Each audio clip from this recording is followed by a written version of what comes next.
The best way to predict the future is to invent it. Stephen Ambrose brings you up to speed on what the future holds as he explores the latest technology as it impacts our lives. Well, welcome to Tech Talk right here on High FM every Friday, just to set up your weekend with all the knowledge and gizmos and gadgets and everything to do with technology, how it impacts our businesses, how it affects our lives, and how remarkably you can't even imagine not working with technology on a daily, minute by minute, every second basis. It's just something that is basically running our lives quietly at the back end.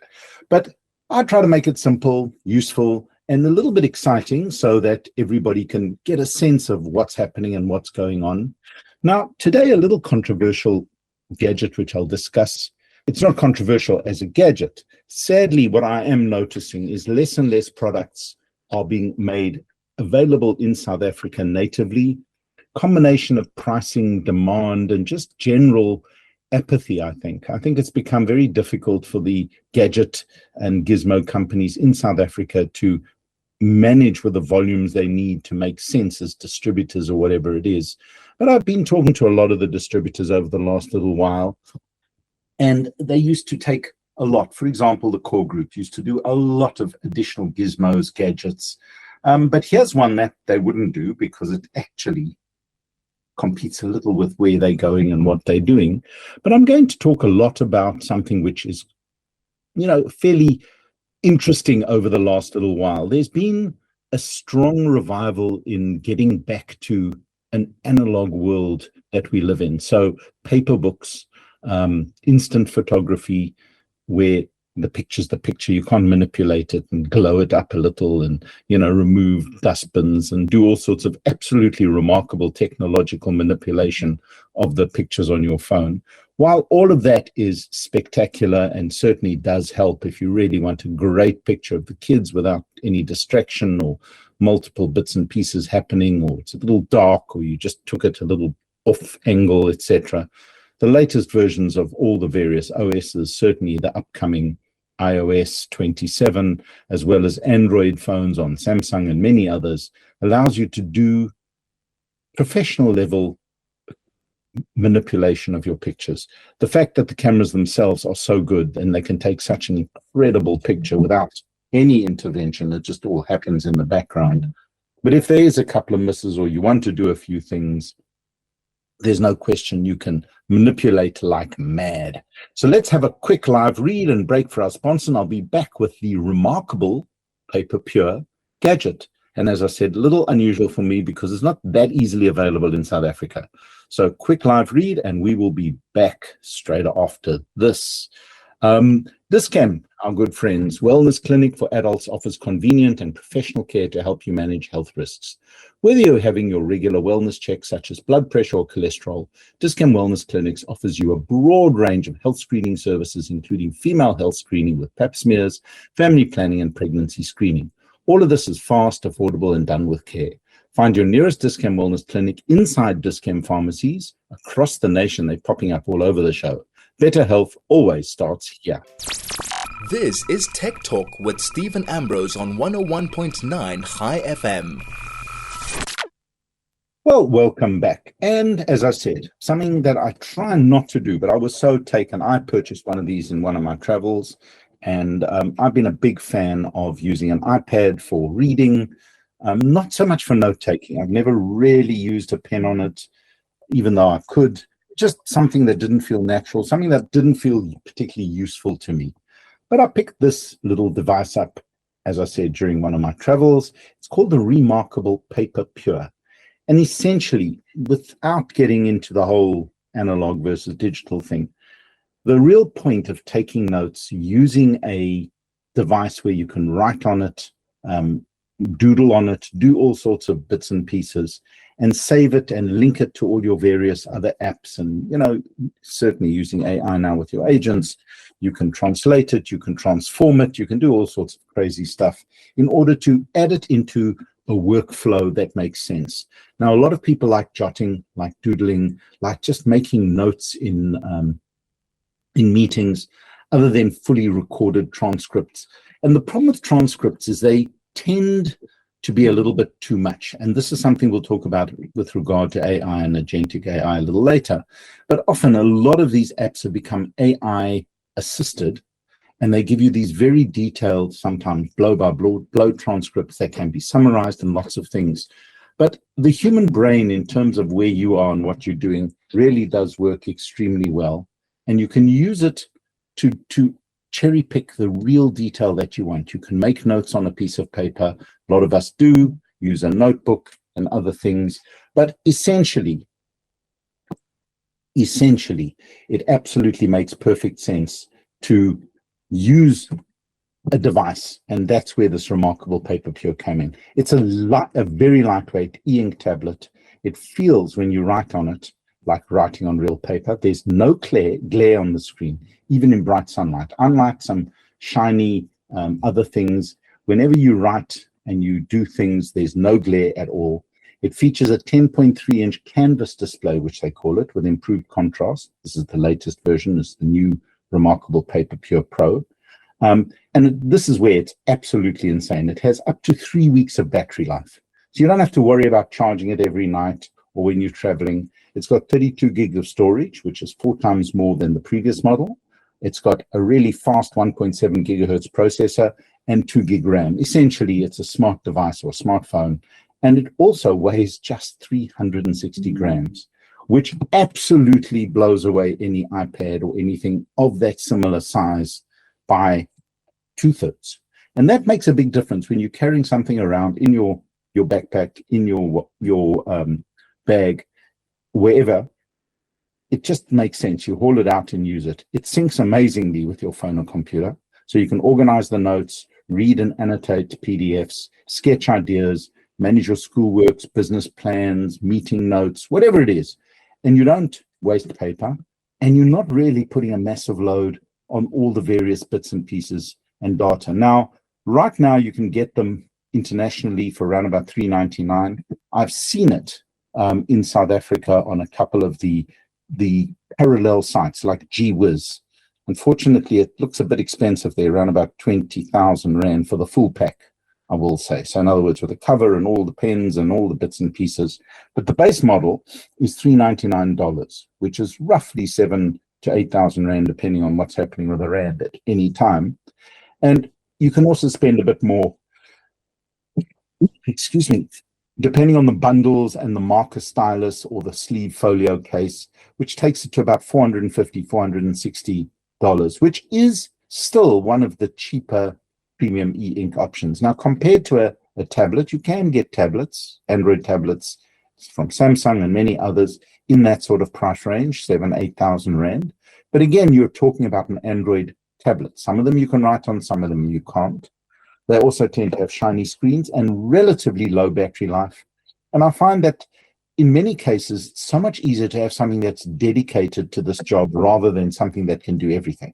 Because tablets are essentially large screen smartphones with all the technology that comes with it. So it becomes essentially a computer, and you have a lot of distractions. If you just want something that you can read on, you can make notes on, you can do all sorts of things on, and it is remarkable how actually natural it feels. As you're writing away, as you doodling, whatever you do on a piece of paper, this works exactly the same. The difference is you never need to fill your notebook and forget it at home and then have to scroll through and try to find out the notes you made 3 weeks ago.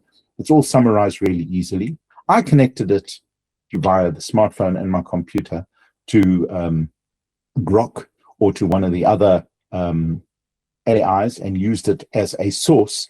And you can simply say, you remember, I had that meeting last Wednesday. What were the key points? You just type it in, it does a little search, and boom, up it pops with all the information. You can go back and look at your notes then. It's just a really smart, interesting way to do it. And e-ink, it's had a long history. I mean, Amazon been doing it in their Kindles for an age. There have been a number of others, but this one seems to have just hit the sweet spot of price, usability, and sheer ease of use. So it really does make a lot of sense. And you can find it at remarkable.com, silly name. and have a look. They don't directly, as I say, ship to South Africa, but you can get it from a number of places. It was on Amazon.co.za for a bit. They're not sure when it's coming back, which is disappointing.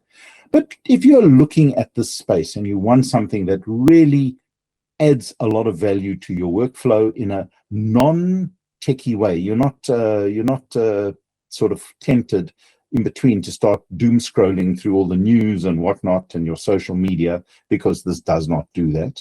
So it does keep your focus very much on working with a notebook. It's just an electronic notebook where your notes, your thoughts, your documents, stuff that's relevant for a meeting are all in one place, all on a device that you can write on without too much fiddling, because often it interrupts the flow of a meeting. But if you're simply taking some notes, you're making a few marks on a page.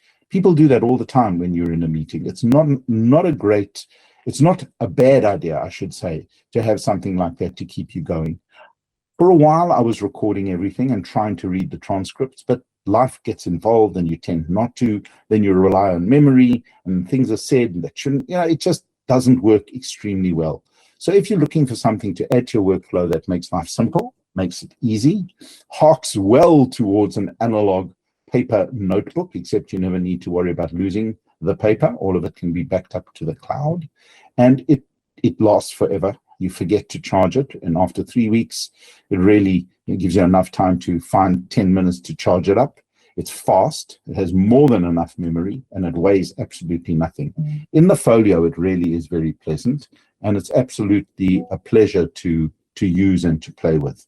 So once again, if you're looking for a really good paper tablet without all the bells and whistles of normal tablets, the Remarkable.com Pro, Paper Pure Pro to be exact, is a really good one. There are other models, but this one seems to hit all the right notes and really does work extremely well. Now, on that note, I've got another quick live read, and then we're going to have a break for our sponsors, and then we're going to come back and talk about the hottest topic right now. Everybody is talking about AI agents, and there's some really interesting points and ethical and other sort of security things that is becoming pretty much the next frontier. I mean, the technology is always finding some sort of frontier or another. But for you and I, working in a small business, working in a big business, working at home, there are some compelling reasons to use agents. Sometimes they're madly expensive, like in Perplexity Computer, but if you use Claude or any of the others, understanding what AI agents do, why they do what they do, and how they do what they do can make it a lot easier for you to figure out what it all means. And it's not just this what's happening type 5, but we'll be back with that straight after our sponsors. But a quick live read. Thursdays and Fridays mean fresh magic at the Family Bakehouse. Golden challah, babkas, biscuits and cakes baked in small batches with no shortcuts. Perfect for Shabbat or the weekend. Well, what's a Shabbat without challah for breakfast on a Saturday? Find the Family Bakehouse at Genesis, Aurochs, and selected distribution centers across the region. And we'll be back straight after this, and we'll talk all about AI agents. This is Tech Talk with Stephen Ambrose on 101.9 High FM. Well, welcome back. And again, I think a quick recap of what is going on, where we are in the state of AI globally, and certainly in your own little home and computer and pocket. It is impossible to have a conversation about technology without discussing AI. Simply put, it is infected, if you want to put it that way, every single aspect of compute across almost every platform that you may use. It's built into the operating systems, Windows that you use. It's built into the programs, the accounting systems, the payroll systems, the point of sale systems. It's built into the security platforms. Wherever you go, there's some form of AI functionality working either in the background, the front. It doesn't matter where you go. Taking pictures on your phone, they called it machine learning, call it AI. The pictures are being manipulated and managed through a form of computer intelligence, if you want to put it that way. When translations, you name it, there's no way that you can avoid some form of AI functionality built into absolutely every app that you work with. And it evolved from the chatbot and the LLM, the large language model, of literally not even 3 years ago. And it has moved incredibly quickly and has spawned a next generation of compute or AI existence, and that is agents. And agentic AI is now becoming the complete buzzword. And simply put, it means that when you ask the system or the process to do a task, it can now spin up a number of personalities or agents to do the work for you. So a perfect example is you want to create a business plan. You upload all the documents, or you want to analyze your inventory. You upload all the documents, and here's where it starts getting a little bit interesting. If you simply do that in a standard sort of current AI from ChatGPT or any of them, it does a fairly good job of analyzing those documents and coming up with some information out of it. But where it gets super powerful is if you can have specialized agents to do a lot of different tasks at the same time. Now, the best way to step back and understand how this works is that if you have an analytics department in your business, you would have someone specialized in analytics. You'd have a data scientist, you'd maybe have a chartered accountant, a business advisor. It doesn't matter, some form of specialist that would look at these things and give you advice.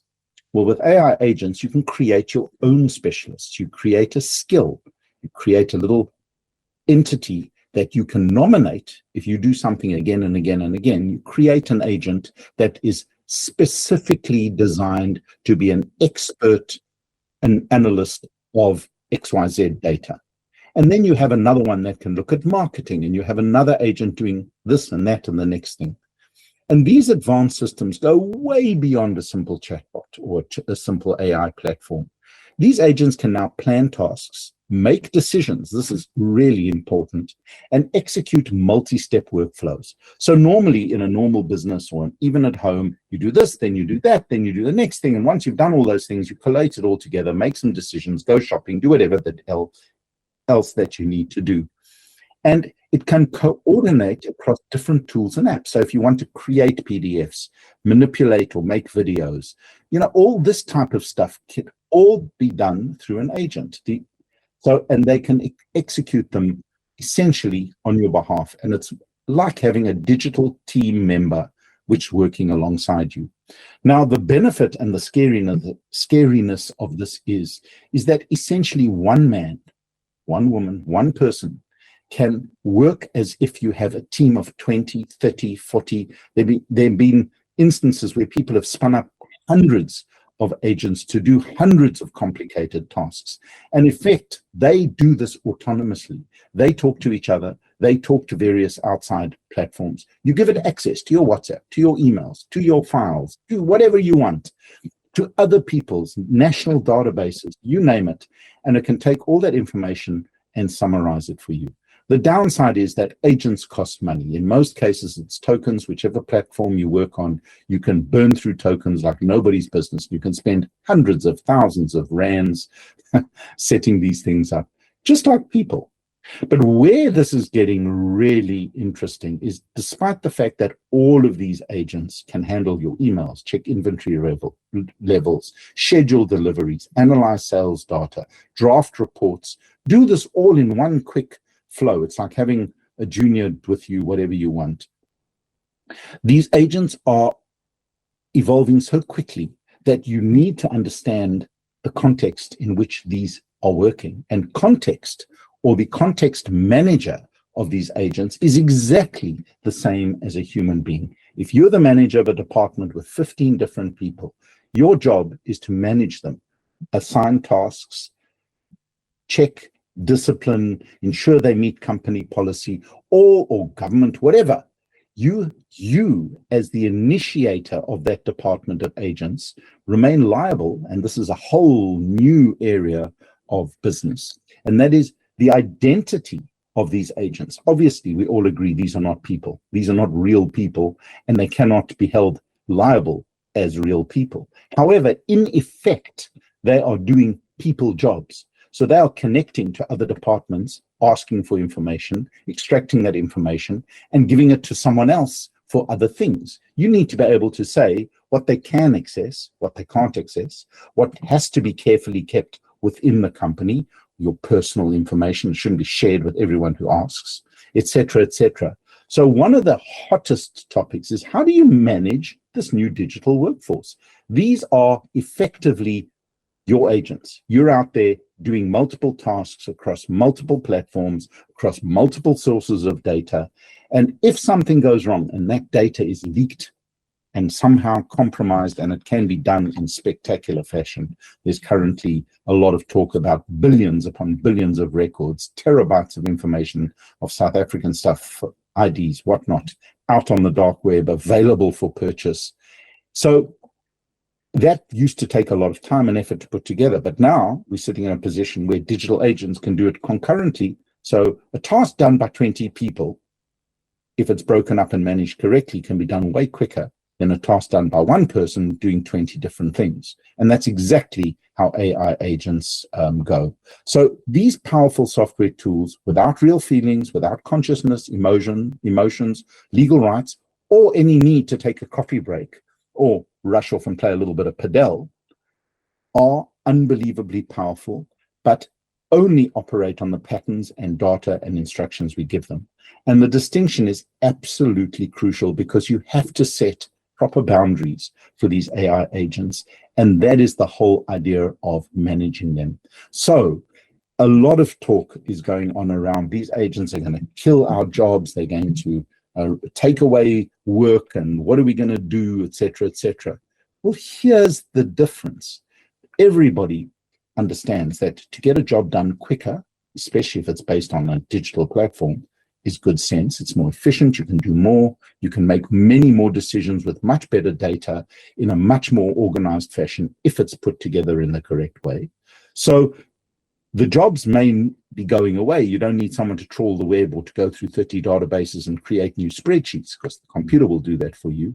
But you still need to understand what it is that you want to do. So you need to really work out and have the skills to know what your profession does. And the same token, you need to understand, even though 20 people are doing the jobs, a good manager doesn't know in deep detail everything that a person does to get their job done, but certainly has enough oversight on the context in which these people work, and designs the workflow in a way that it executes what the business needs. So the point here is that your job may not be the same thing, where you used to simply go through spreadsheets and make new spreadsheets and collate data and manipulate stuff. The computer does that for you. But you need to understand how it's done and why it's done. And you need to explain to the computer, like you would an employee, by creating a skill, that this type of repeatable stuff is done in a very proper way. You have to tell the agent that it cannot do this and that it needs to protect the data in this and this way. You need to set the guardrails that this data does not move outside the business. So there is a whole new era of skills and knowledge and things that you need to do. And whether this will affect the job market or not, it will, but it definitely will create the ability for people to manage agents and manage AI in a way so that makes perfect sense. And what I've been telling a lot of young people who are just coming into the work business is to work on AI skills as a manager. Understand what's needed, understand the process, understand what it is that these agents out there are doing, or why they are doing what they are doing, and then manage how they do it, not the actual doing, which is brilliant. So it is really important, once these proper guardrails are set up, once the proper boundaries are set up, and these agents, which become your agents, and agency means that you remain responsible both legally and practically. If they do a damn bad job, or they mess up, or they use the wrong data sources and come to the wrong conclusions, and you pass them on to your bosses, your business, your own business, you can lose money, you can make mistakes, buy the wrong stock, do the wrong things, simply based on data that was faulty.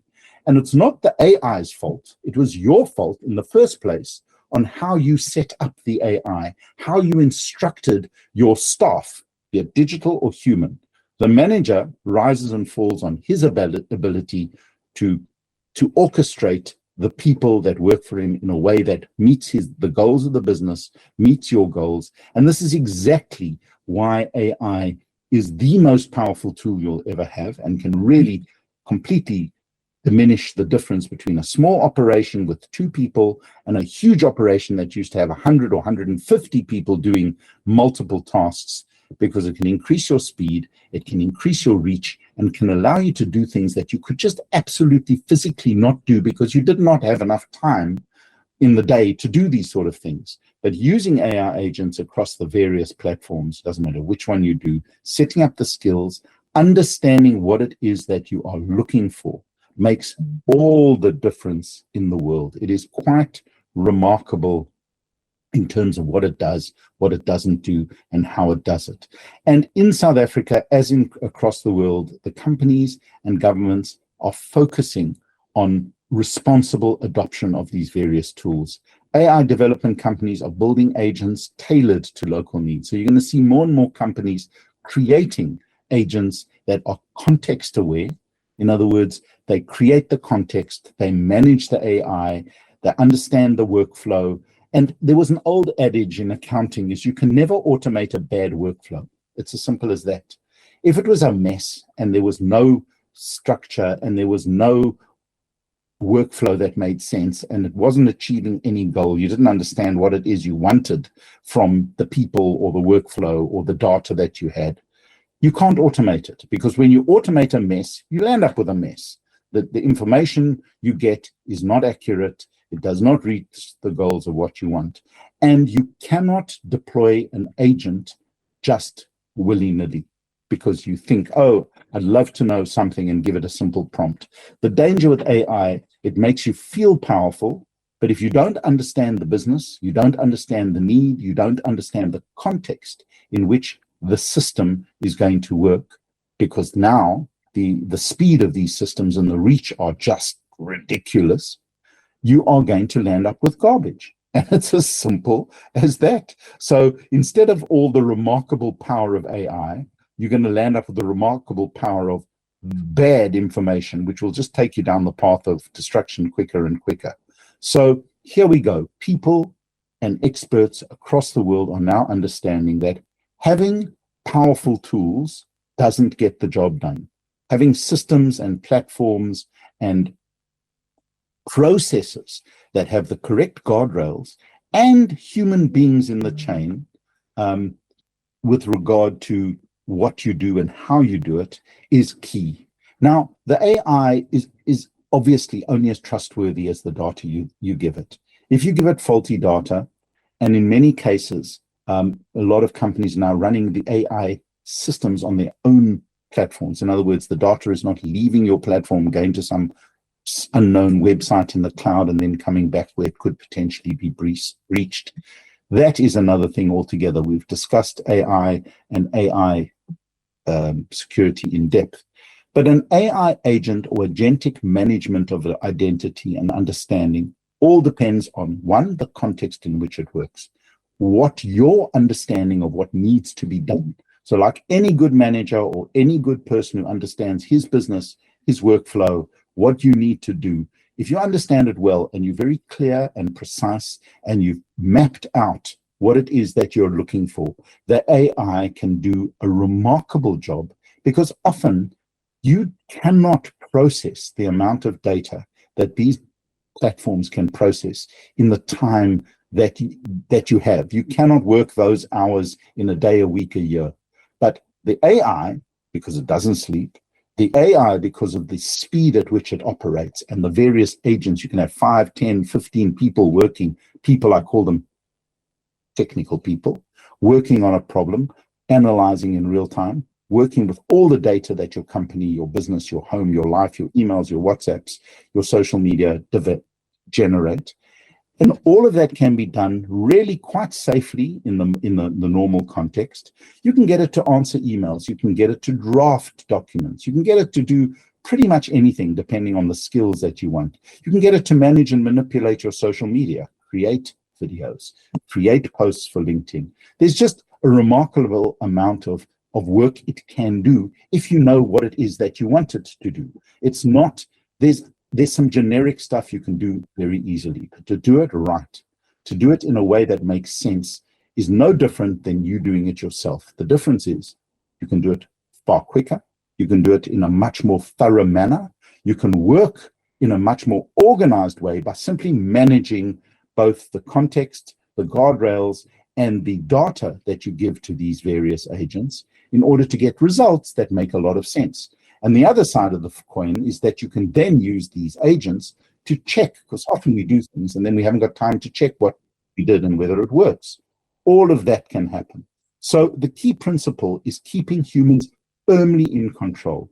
You should always have a human in the loop to review, approve, and override decisions in any agentic AI setup, especially in areas like finances, healthcare, legal matters, or any customer interaction. It's wonderful to have this AI handle your customer flow, but at some point, that interaction should work with a human. If a human wants an answer, ultimately, no matter how you receive that answer or get to that answer using whatever platform you want, it's always best to deliver that answer by a human. It makes a huge thing. So really, in summary, how do we manage this new digital workflow? You set clear rules and guardrails so agents stay within safe limits. You use them for repetitive or data-heavy tasks to free up your time for creative and relationship work. You focus on training and upskilling of the people, how to give good instructions, prompt engineering, so that the agents deliver better results.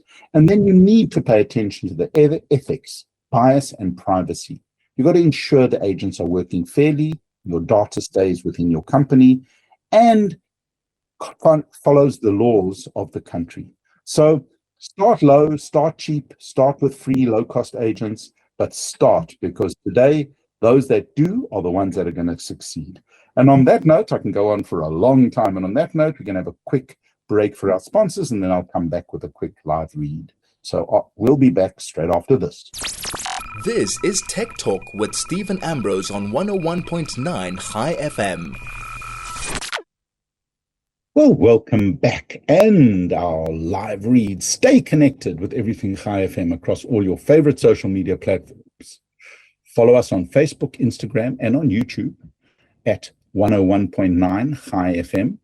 From the latest news and community updates to competitions, behind-the-scene content, and everything in between, there's always something happening on our pages. So follow, turn on notifications, and never miss a moment with High FM. And obviously tune in to my show every week, because you're always going to learn something new. So just a last word on the whole agentic AI thing. They are transforming businesses worldwide with more autonomous capabilities. Things like WhatsApp are growing up as a super app. There's AI built in. It can manage so many things. But the focus should be on affordable connectivity and skills training, both within your business and across the country.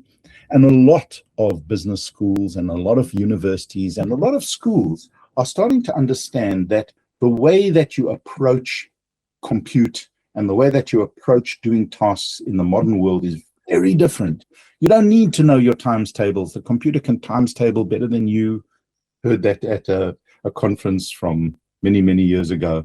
But to ask the right questions, to automate smart systems, to work in a way that is really smart and then can be multiplied using all sorts of stuff. It is pretty incredible what AI agents can do. But don't be intimidated by the fact that this computer is smarter than you. It is not. You know your business, you know your life, you know what you want to do better than any computer program, even though often it doesn't feel like it. So ask the right questions, understand the context in which you work, be very, very direct with guardrails, and make sure that you never, ever let the data land up in places that it shouldn't, because that can create issues that you just don't want to deal with. So enough on that. We'll talk more on AI agents as we go. There's always something. But in the last part of the show, I just want to go through a couple of really interesting stuff that has been happening out in the world of what we're doing. And this was really interesting. I think I announced last week that Amazon Prime has come to South Africa and is available for a moderate fee And Amazon Prime benefits are access to streaming Prime Video, music, fast delivery in major city, all sorts of exclusive deals. They've got Prime Day, and starting at really reasonable amounts of money. But here's an interesting one, and that if you're a Vodacom subscriber on their Red Core, Red Flexi, and Red VIP plans, and fiber users are included in this, you can enjoy all the benefits of Prime Video, the streaming, the delivery, the exclusive deals, and all sorts of stuff, starting from as little as 59 Rand a month per bundle. It's actually a great way for all of us to stretch the budget a little. Once you start using it, it is so remarkably simple. It's crazy. Now they're offering on, depending on the plans, is nothing for nothing in this world, but essentially they're offering 3 months free trial on the Red Flexi, with Red Core receiving a 12-month trial for Amazon Prime. It's an absolute no-brainer. And if you want to continue thereafter, they'll bill you at 59 Rand a month, which is not bad value at all. It really, just for the streaming, the music, the next day delivery, and all of that, you could save the 59 Rand immediately. On the VIP and the home internet and fiber customers will receive free lifetime access to this. Obviously, it's available, based on the service and yada, yada. As long as you remain possible, Vodacom disclaim everything. But if you sign up for Amazon Prime and pay for your airtime, it just works like a bomb. So I think it's a great initiative. Vodacom have always been pretty good at bringing all these sort of things, but it's rolling out now in June, and check it out on vodacom.co.za. If you are a subscriber, see what your options are. If you're not a subscriber, have a look. It might just work really, really well. Now, another thing that's come across my desk, and it's well worth talking about, is that the Africa Tech Festival is happening in November in Cape Town. It used to be called AfricaCom, and it was excuse me, the dry air is getting my nose. It was a major event for telecoms, but now it's expanded into a general telecoms, AI, data center, cybersecurity, startups, and of course, digital transformation. And it is essentially the World Mobile Congress of Africa. And a lot of international companies, a lot of players across the continent meet in Cape Town, which is always fun. At a good time of the year. November is always a good time. The weather is good. So if you're interested in this, or you live in Cape Town, the Africa Tech Festival has lots of options. They've even got some really inexpensive options to go to the floor, not to go to all the conferences and everything, though the real value lies in the speakers and the conferences there. So check this out. It's on africatechfestival.com. Just as I said it, I'm not going to spell it out. It's too long. africatechfestival.com. And there's a lot of different options and different bits and pieces. I generally attend this as often as I can. There's always something worth seeing and worth doing. And as I said, more and more, it used to be very focused on telecoms, but now it's across the entire spectrum of what is out there. And from a point of view, a number of launches, a number of really relevant stuff for businesses and for anyone involved in the tech space, and just the networking across all the various big players. So Amazon will be there, Google are there, Microsoft are there, all the major players in terms of what's going on, all the data center people, generally all the guys that are growing that AI ecosystem.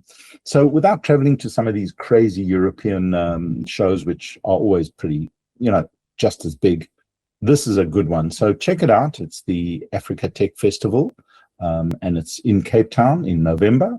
It's well worth a visit if you're in this business. And then just in general, we discussed the whole thing, but I've been playing with the WhatsApp as a super app over the little while, and I'd recommend you have a good look at how it's working, especially WhatsApp for Business, using agents to really automate so many things. So WhatsApp is definitely evolving from simply being the communication, sending a few text messages, making the odd video call and whatnot. It is becoming more and more using AI, and this is the AI built into pretty much anything from our friends at Facebook. And you are able to do a whole lot of interesting stuff across so many different platforms. But using WhatsApp as a super app, both WhatsApp for business and even WhatsApp for yourself, really makes a big difference. The other thing that has come to WhatsApp in South Africa is that you are able, I haven't been able to do it yet, but apparently it's rolling out as you go along. You're able to have more than one account on your WhatsApp. So if you have two numbers and you want to share it, before you used to have to, on iOS, you used to have to download WhatsApp for business for one number and WhatsApp for another number. You now can just use your WhatsApp for two numbers, which is really useful. You can separate your business number from your home number, and it all comes up in one interface and one platform. Have a look, go to your settings, and if there's a little plus next to your name, you can add another number, and it works extremely well from what I've seen. Unfortunately, I've been trying, can't get it to work for me yet, but apparently it's coming, and it's coming to all WhatsApp users in the next little while. And on that note, we can have a break for our sponsors once again, and then coming back with the tip and app of the week, and we'll take it from there straight after this. This is Tech Talk with Stephen Ambrose on 101.9 High FM. Well, in our last little segment, we are trying to figure out a tip of the week, a little app, something that makes a lot of sense. I just kept circling back to Google Gemini or ChatGPT for everyday tasks. Now, we were talking about agentic AI, and that definitely takes things to the next level. But the basic free, or if you Google Gemini, or if you use Gmail and you pay for any form of Gmail, you get Gemini Pro, which helps make it a little faster. It's been rising really quickly. ChatGPT is great. Claude is amazing. But Google Gemini is being built into your workflow. We talked about after the announcement how they've completely rewritten search for Google Gemini. But my tip this week is to explore. When you go to Google search, you'll see there's now a thing called AI mode. Sometimes it works automatically. I haven't quite figured out when it decides it's got AI going on there. Sometimes it does it automatically. Other times it behaves just like normal Google. You get a list of links and sites and whatnot.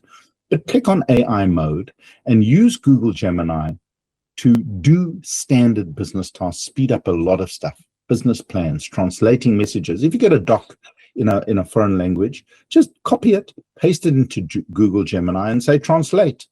Doesn't matter what language, Chinese, French, Italian, Spanish, no difference.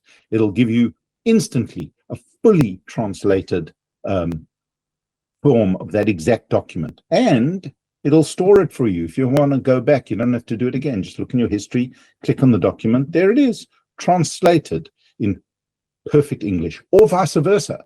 You tell it, translate this English document to Chinese because you want to copy it, paste it, and send it to someone.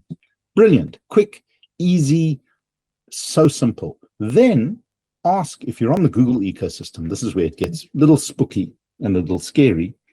Ask it to organize your week. Go through your agenda, figure out if this works because you can give it certain parameters, and tell it to create a checklist or to tell you which appointments are not possible. Look at the traffic and see if you can make from this meeting to that meeting, if you've planned it correctly.